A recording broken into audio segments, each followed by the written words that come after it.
네, 안녕하세요, 시청자 여러분. 오늘 새벽에 미국 이더리움 현물 ETF가 승인됐습니다. 그래서 이와 관련해서 백훈종 이사님을 좀 급하게 한번 모셔뵀는데요. 이사님 안녕하세요.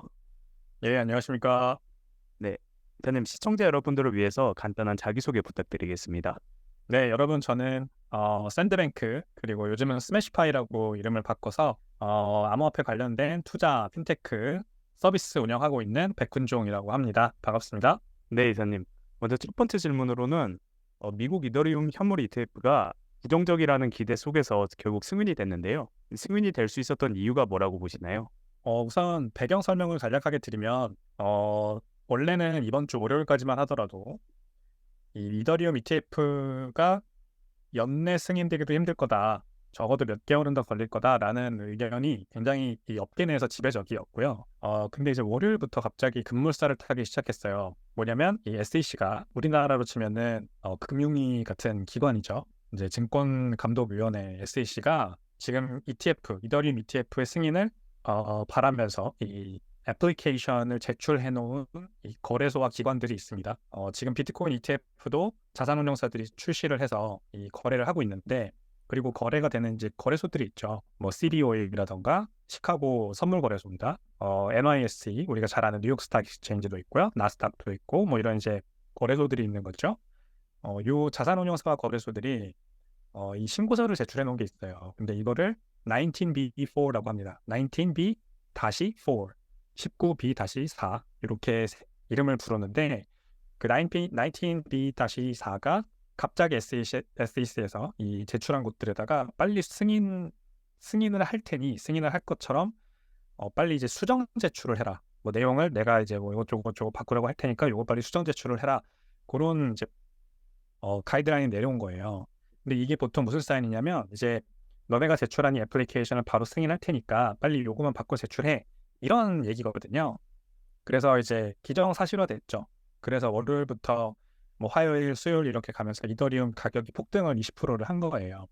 이 배경은 아무도 모릅니다. 지금 갑자기 SEC가 왜 태세 전환을 해서, 왜냐면은 지금 SEC는 이 미국에서 가장 큰 거래소인 두 개, 코인베이스와 크라켄이라고 하는 거래소도 이 미등록 증권을 거래를 서비스를 제공했다라고 하면서 기소를 해놓은 상태고, 그 다음에 많은 이 암호화폐 프로젝트들을 다 미등록 증권으로 보고 기소를 해놓은 상태거든요. 그래서 이 암호화폐를 굉장히 스캡틱하게 바라보는 지금 현재 이 시각인데, SEC가. 그래서 이 이더리움 ETF는 거의 승인을 안 해줄 거다, 최대한 미룰 거다라는 시각이 일반적이었어요. 그래서 도대체 왜 갑자기 이렇게 하는 건지는 밝혀진 바는 없습니다만, 제 생각에는 정치권의 니즈와 연결이 되는 것 같습니다. 이제 11월 달에 대선이 다가오고요. 미국에서는 현재 미국 대통령인 바이든과 이제 새로운 공화당 후보인 전 대통령 트럼프 공화당 후보가 대선을 치르게 되는데, 지금 민주당은요, 이 바이든 행정부가 민주당 쪽이잖아요. 민주당 쪽은 지금 반 크립토, 반 암호화폐 당론이에요. 그래서 중진 의원들이 전부 다 암호화폐 관련된 반대 발언을 하고 있습니다. 예를 들어서 지금 미국에서 여러 가지 암호화폐, 친암호화폐 법안들이 발의가 돼서 나오고 있는데, 그런 것들을 이제 민주당 쪽에서는 대부분 반대를 하는 편이에요. 근데 그랬더니 지금 이제 대선 후보인 트럼프가 친크립토, 친암호화폐로 본인이 태세 전환을 해서 여러 가지 지금 발언들을 하고 있죠. 자신이 대통령이 되면 암호화폐를 굉장히 육성을 하겠다, 관련된 법안들을 다 통과시키겠다라고 이제 강경한 발언들을 하고 있단 말이에요. 그러니까 이제 민주당 입장에서는 뭐라 그럴까, 대선을 위한 전략의 일환으로서 어떤 친암호화폐적인 모습을 보여줘야만 하는 그런 상황이 돼버린 거죠. 구도가 그렇게 돼버린 겁니다. 친 대 반 이렇게 돼버린 겁니다. 그래서 대표적으로 반암호화폐를 주장하던, 암호화폐는 자금 세탁에나 악용되고 범죄에나 악용된다라면서 굉장히 이제 폄하했던 엘리자베스 워렌 의원 같은 민주당의 이제 상원 의원도 민주당 전체적인 당론이 약간 척을 지는 그런 기사들도 지금 나오고 있거든요. 그런 게 이제 어떻게 보면 가장 큰 이유라고 볼 수가 있는 거죠. 그래서 민주당이, 이 바이든 행정부와 결국 민주당이 이 한 사이드니까, 이 SEC, 현재 이더리움 ETF를 승인할 수 있는 주체인 SEC를 게리 겐슬러 의장을 압박해서 이더리움 ETF를 좀 빨리 진행시켜라. 그래서 자신들도 이제 암호화폐, 친암호화폐 쪽에 말하자면 클릭을 해서 그 다음에 이 암호화폐 투자자들의 표를 좀 받을 수 있는 그런 거를 바라고 지금 이거를 SEC에게 요구한 게 아닌가. 네, 이런 합리적인 의심을 저는 하고 있습니다. 네, 기타님 답변 감사드립니다. 그런데 이번 발표에도 조금은 주의해야 할 점이 있는 것 같은데요. 이번 승인 발표로 인해서 바로 거래는 불가능하다는 발표가 있는데 이 부분은 어떤 내용인가요? 그렇죠. 이제 우리가 구별을 해야 되는데 비트코인 ETF가 승인됐던 1월 달에는요. 19B4라고 아까 제가 설명드린 그게 승인되기 앞서서 먼저 S1 폼이라고 하는 게 이미 승인이 됐었어요. 무슨 말이냐면 이 S1 폼이라는 거는 증권 신고서인데 이 자산 운용사들이 거래소와 이 S1 폼을 제출을 하고 그게 이제 물론 SEC에도 제출이 되고 그 다음에 거래소와 이 자산 운용사들이 계속해서 이 S1 폼을 백앤포스 하면서 수정을 합니다. 그래서 굉장히 긴 기간이 걸리고 보통 몇 주에서 몇 달이 걸리고 그 과정을 겪고 나서 본격적으로 이제 최종적으로 SEC가 승인을 하면 증권이 상장돼서 거래가 될 수 있는 거예요. 이제 비트코인도 이 과정을 겪었어요.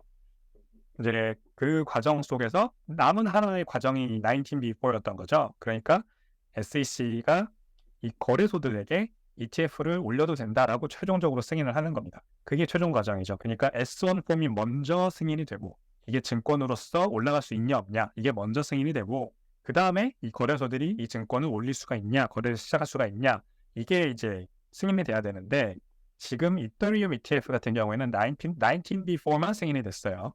그러니까 거래소들이 이 이더리움을 기초 자산으로 한 ETF를 올릴 수는 있다라는 것만 승인이 된 겁니다. 그러면 이더리움 ETF는 어떻게 되는 거냐? 아직 모릅니다. 아직 승인된 게 아니에요. 그러니까 이더리움 ETF가 도대체 뭐 이더리움은 어디에서 가져와서 살 건지, 어디에서 살 건지, 또는 어디에다 커스터디 할 건지, 그리고 뭐 여러 가지 그런 부분들, 되게 그 ETF라는 증권을 만듦에 있어서 필요한 굉장히 디테일한 것들이 다 아직 결정이 안 된 상태거든요. 아직 그리고 대화도 시작을 안 한 상태입니다. 이 거래소와 자산운용사들이 이제 대화를 시작해야 되는 단계예요. 그러니까 최소 몇 주가 걸릴 거라고 지금 보고 있고요. 실제 S1 폼이 SEC에서 승인돼서 거래가 시작될 때까지는 최소 몇 주가 걸릴 거로 보고 있고요. 뭐 길게는 몇 달이 걸릴 수도 있습니다. 왜냐하면 이거는 단순히 그동안 얼마 걸렸으니까 이렇게 걸릴 거다라고 볼 수가 없는 게 SEC가 얼마나 더 리스폰시브 하냐에 따라 달려있는 문제예요. 무슨 말인지 아시겠죠? SEC가 적극적으로 대응하면 빨리 되는 거고 세워라, 내워라, 언제 되든지 나는 모르겠다 그러면은 뭐 몇 개월도 갈 수가 있는 겁니다. 그래서 사실 아직까지는 언제 될지는 되게 애매하고 잘 모르고 이제 만약에 제가 처음에 말씀드린 것처럼 좀 그 미국 대선에 맞춰서 민주당에서 압박을 하는 거라면 우리도 암호화폐 투자자들 표를 좀 가져오자라는 것 때문에 압박을 하는 거라면 SEC가 좀 적극적으로 대응을 하겠죠. 그래서 ETF가 이제 뭐 수주 안에는 트레이딩이 시작될 가능성도 있다. 아주 보수적으로 보면 연말에 시작될 가능성도 있다. 이렇게 보는 겁니다. 네, 이게 완벽한 승인을 의미하는 그런 기사가 아니었기 때문에 그런지 이 비트코인과 이더리움 가격 변동이 거의 없었는데요. 이사님이 생각하시기에 앞으로의 비트코인과 이더리움 가격 추이를 좀 예상해 주신다면요? 일단 홍콩 ETF가 비트코인과 이더리움이 둘 다 올라가서 거래가 되고 있어요. 근데 홍콩에 상장된, 홍콩 증시에 상장된 비트코인 ETF 대비해서 이더리움 ETF는 한 18%밖에 안 됩니다. 규모가. 그리고 뭐 비교해 볼 수 있는 포인트가 몇 가지가 있는데 그 중에 하나가 또 이제 그레이스케일 신탁 펀드가 있거든요. 이 그레이스케일 신탁 펀드에 또 마찬가지로 비트코인 상품과 이더리움 상품이 있어요. 근데 이더리움 상품은 비트코인 상품의 30% 정도밖에 안 됩니다. 글쎄요, 둘 사이에 뭐 평균을 본지 아니면은 뭐 미국이 그래도 가까우니까 그레이스케일 쪽이 가까울 거다라고 보던지 아니면은 ETF가 역시 홍콩 ETF니까 동일한 ETF니까 홍콩 시장처럼 한 18% 정도 될 거다라고 보든지 좀 주관적인 결정을 내릴 수밖에 없습니다. 근데 저는 이제 홍콩 ETF가 그래도 홍콩 시장이 미국 대비해서 시장이 작아서 그렇지 구조는 거의 비슷하기 때문에 주식시장에서 ETF가 거래되고 그 ETF에 투자하는 어떤 뭐 기관들의 성격이라던가 개인들의 성격이라던가 이런 것들은 미국이나 홍콩이나 그렇게 크게 다르지 않을 거라고 보고요. 뭐 신탁 펀드 같은 경우에는 사실 ETF 투자자들과는 좀 종류가 다르죠. 아무래도 이제 신탁 펀드는 말 그대로 묶여 있는 자산이고 OTC에서 거래되기 때문에 이 환매하기가 어렵고 그러니까 이제 기관 투자자들 중에서도 아주 뭐 장기적으로 보는 그런 투자자들이 투자하는 거기 때문에 좀 종류가 다르다고 봅니다. 아무튼 ETF는 굉장히 유동적인 상품이고 그래서 홍콩 ETF처럼 한 18% 정도가 저는 그 근사치라고 생각을 합니다. 미국에서 ETF, 이더리움 ETF가 나오면 현재 이제 비트코인 ETF가 한 5개월 정도 가져온 유입량, 순 유입량 한 120억 달러 정도 됩니다. 그러니까 거기에서 한 18% 정도 이더리움 ETF도 가져오는 수준에 그칠 것이다. 네, 이 정도로 보고요. 그거보다도 안 나올 수도 있다고 생각을 합니다. 이제 제가 좀 물론 이제 비트코인 렉시라서 좀 바이어스 됐겠지만 이제 완전히 종류가 다릅니다. 비트코인이라는 기초 자산과 이더리움이라는 기초 자산의 성격 자체가 너무 다르기 때문에 똑같이 뭐 이더리움 ETF가 나왔다고 해서 비트코인 ETF처럼 똑같은 비슷한 규모의 금액을 가져올 거다라고 보는 거는 너무 어불성설이라고 생각을 해요. 또 하나 그 서포팅 에비던스를 말씀드리면 지금 현재 시가총액, 지금 현재 전체 시가총액으로만 비교해 봐도요. 그러니까 이더리움이 비트코인 시가총액 대비해서 30% 정도밖에 안 됩니다. 뭐 이것만 봐도 이제 알 수가 있어요. 그러니까 이더리움이라고 하는 자산이 비트코인과 이 점점 격차가 벌어지는 중이거든요.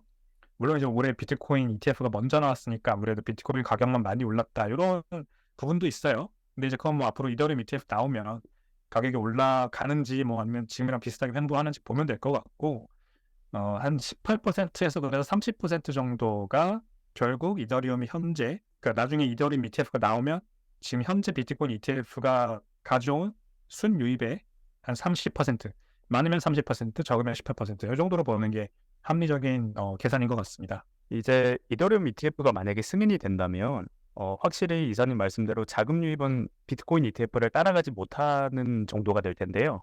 혹시 그 각각의 ETF에 대해서 누가 좀 투자하는 게 좋을까요? 아니면 이사님은 어디 ETF에 좀 추천을 하시는 걸까요?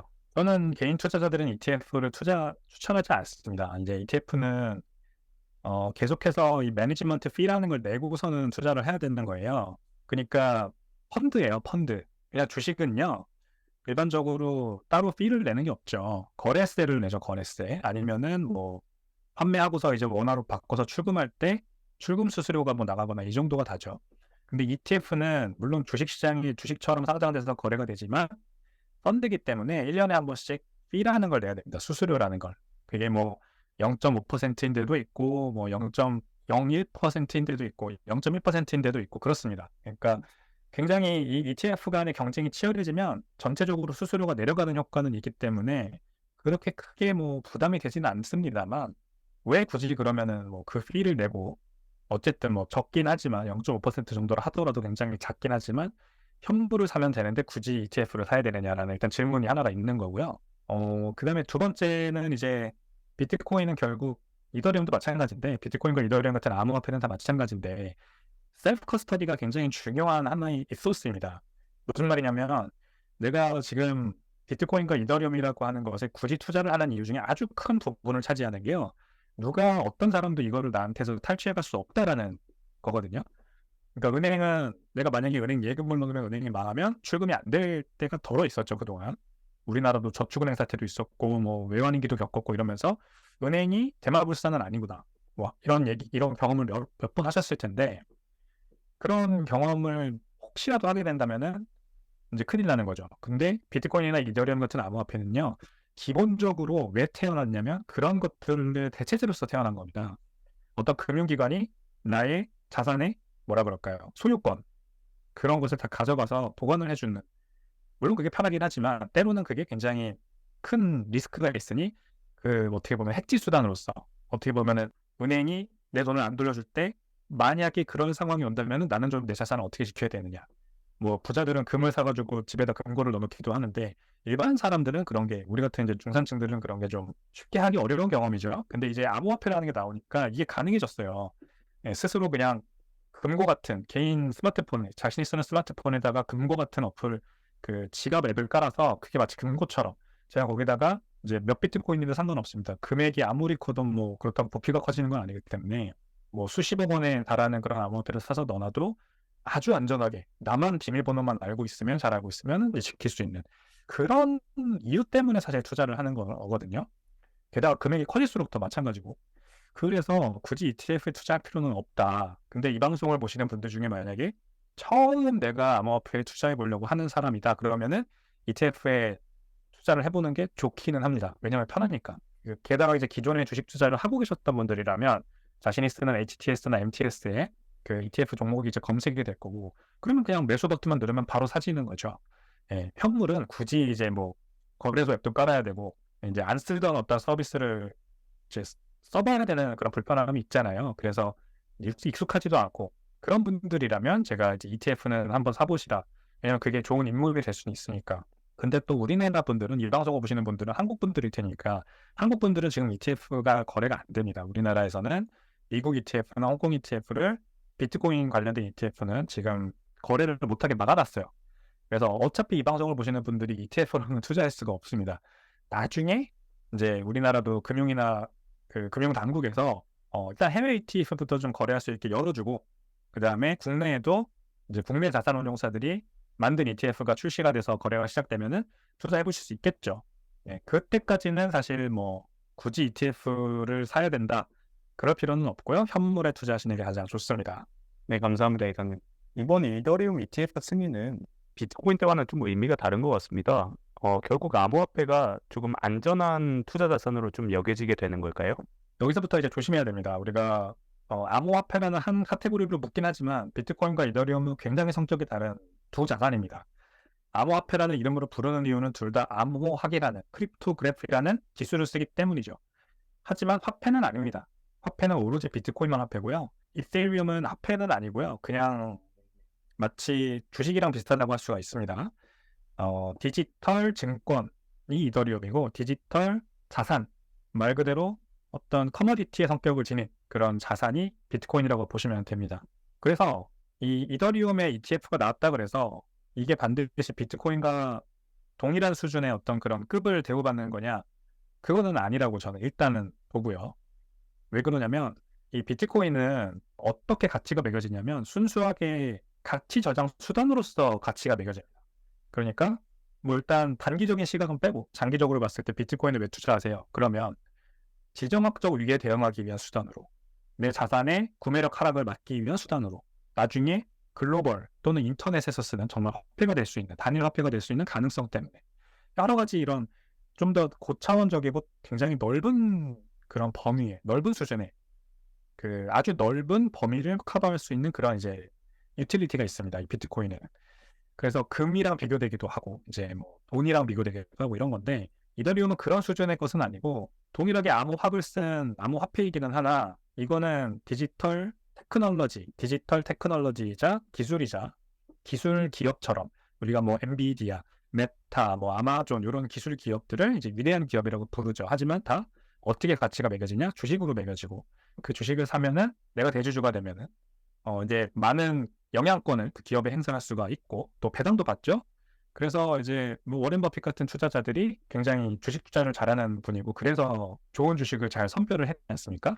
약간 그런 걸로 가야 됩니다. 이더리움은 그런 관점에서 바라봐야 돼요. 워렌 버핏은 이 비트코인은 내재 가치가 없다고 그래서 굉장히 싫어하잖아요. 뭐 말하자면은 뭐 부동산은 사놓으면 월세로도 나오고, 땅은 사놓으면은 거기에서 농작물을 경작해서 뭐 이렇게 수익이 나오는데, 비트코인은 사놓으면 그냥 끝이다.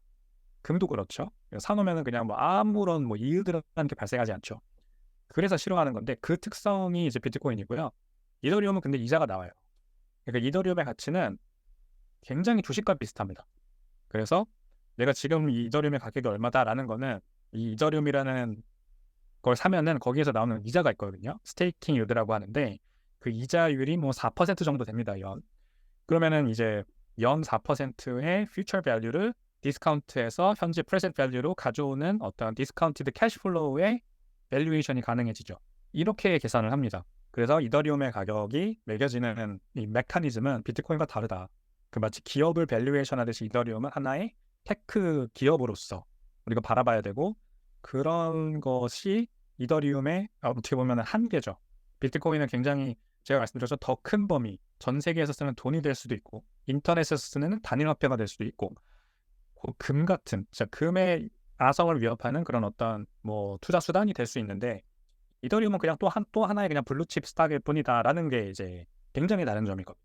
그래서 여러분들이 만약 이더리움이라고 하는 어떤 그런 반 세마이 탈중화된, 뭐라고 한국말로 표현을 해야 될까요? 한 반 정도 탈중화된 그런 기업이자 기술에 관심을 가지고 투자하시고 싶으시다면 투자하는 거고, 별로 나는 뭐 그냥 기업 밸류에이션 하듯이 이거는 뭐 별로 앞으로 성장 가능성이 없어 보여라고 보면은 투자하면 안 되는 거고요. 그렇습니다. 예, 이더리움의 ETF는 그냥 딱 그 정도 의미라고 보시면 됩니다. 어떤 새로운 기업이 나타나서 그것에 관련된 ETF가 나왔다, 이렇게 해석을 하면 된다고 봅니다. 다음 질문은 이더리움 ETF 승인에 대해서 이사님이 가장 기대하는 효과가 있을까요? 질문은 굉장히 이제 긍정적인 답변을 바라시고 쓰신 것 같지만 저는 좀 부정적으로 답변을 해보면 이더리움 ETF 갖고 이더리움 가격이 앞으로 상승 호재로 작용할지는 저는 되게 의심스럽습니다. 앞서 말씀드린 것과 연결되는 부분이긴 한데요. 이더리움은 스테이킹 일드가 나온다는 것 때문에 한 연 4% 정도. 그래서 이더리움 가격이랑 어떤 가치가 유지되는 거예요. 그러니까 이더리움을 사는 목적은 투자 그 일드를 받기 위함인 거죠. 그거가 없습니다. ETF는. 무슨 말씀이냐면 미국에서 곧 상장될 이더리움 ETF는 제가 사서 보유하고 있으면 거기에서 이자를 주는 게 없어요. 이제 자산운용사들이 그 이자를 주는 기능들을 증권신고서에서 다 빼버렸습니다. 왜냐하면 지금 이제 이더리움 이 스테이킹 일드를 제공하는 코인베이스나 크라켄 같은 거래소들이 SEC한테 지금 기소를 받아 있거든요. 왜냐하면 미등록 증권 상품을 판매했다는 혐의로. 그러니까 이제 스테이킹 일드는 도대체 뭐냐? 그냥 뭐 이더리움에서 주는 이 따박따박 나오는 내가 몇 이더리움을 넣으면 그거에 대한 4% 이자가 매년 나오는 이거를 우리가 어떻게 바라볼 거냐가 아직 미국에서 정의가 안 됐어요. SEC는 굉장히 안 좋게 보고 미등록 증권을 판매한 혐의로 보고 그래서 불법이라고 생각을 하고 이런 부분들이 다 아직 정리가 안 됐기 때문에 일단은 ETF를 내자라는 목적으로 이제 자산운용사들은 다 스테이킹 일드를 뺐습니다. 그러면은 이더리움 ETF는 이자가 안 나와요. 근데 현물 이더리움은 제가 이제 특정 금액 이상 많은 금액을 좀 가지고 있고 그거를 스테이킹을 넣으면 그러면 이자가 나옵니다. 그러니까 두 자산의 어떤 격차가 발생할 거예요. 가격의 격차. 이 ETF는 결국 Net Asset Value라고 하는 그 ETF의 가치가 현물 가격을 계속 잘 따라가야 되거든요. 잘 추정을 해야 되는데 계속 괴리가 벌어질 수밖에 없어요. 이러면 현물은 yiel드가 나오고 ETF는 yield가 안 나오잖아요. 그러니까 그 차이만으로도 계속해서 이게 디스카운트 압력을 받는 거죠. ETF가. 그래서 조금씩 벌어질 때마다 이 기관 투자자들이 들어와서 이 차익을 이용할 거라고 저는 생각을 하거든요. 그러니까 기관 투자자들이 이용해 먹기 굉장히 좋은 시장이 되는 거예요. 비트코인도 똑같은 우려가 있었어요. 비트코인 ETF도 처음 나올 때 비트코인 가격이 비트코인 ETF와 괴리가 벌어질 때마다 이 기관들이 들어와서 네이키드 숏이라고 하는 네이키드 숏은 뭐냐면 숏은 다들 아시겠죠? 숏은 이제 공매도잖아요. 이 네이키드 숏이라는 거는 실물이 없는데 빌려와서 어디에서 빌려와서 그거를 파는 겁니다. 왜냐하면 나중에 가격이 내려가면 더 싸게 살려고. 그러니까 목적이 분명하죠. 가격이 내려갈 거로 보고 파는 거예요. 또는 아예 가격을 끌어내리려고 작전을 펼치는 거죠. 근데 이런 것도 그냥 기관들이 아무데나 들어가서 하는 게 아니라 비정상적인 가격 괴리가 있을 때 그거를 이용하려고 들어가는 거거든요.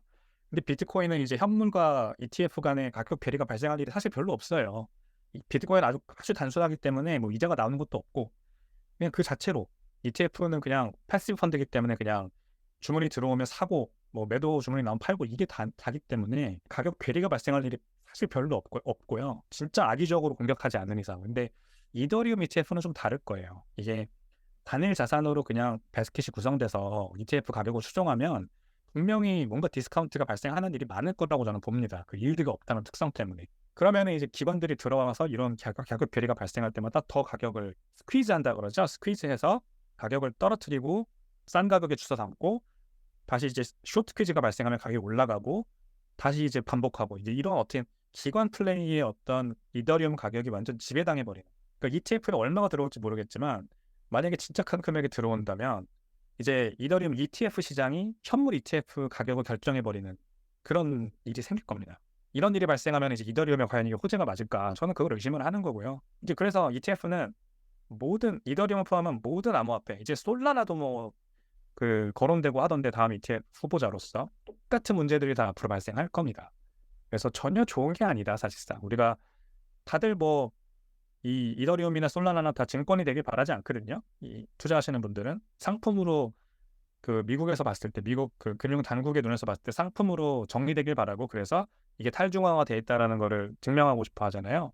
근데 기관 투자자들이 많이 투자해서 ETF에 투자해서 ETF 가격이 이제 현물 가격을 리딩 해버리는 상황이 돼버리면 더 탈중앙화되지 않았다 이렇게 볼 수밖에 없는 거기 때문에 결국에는 더 좋지 않은 영향을 미친다라고 생각을 합니다.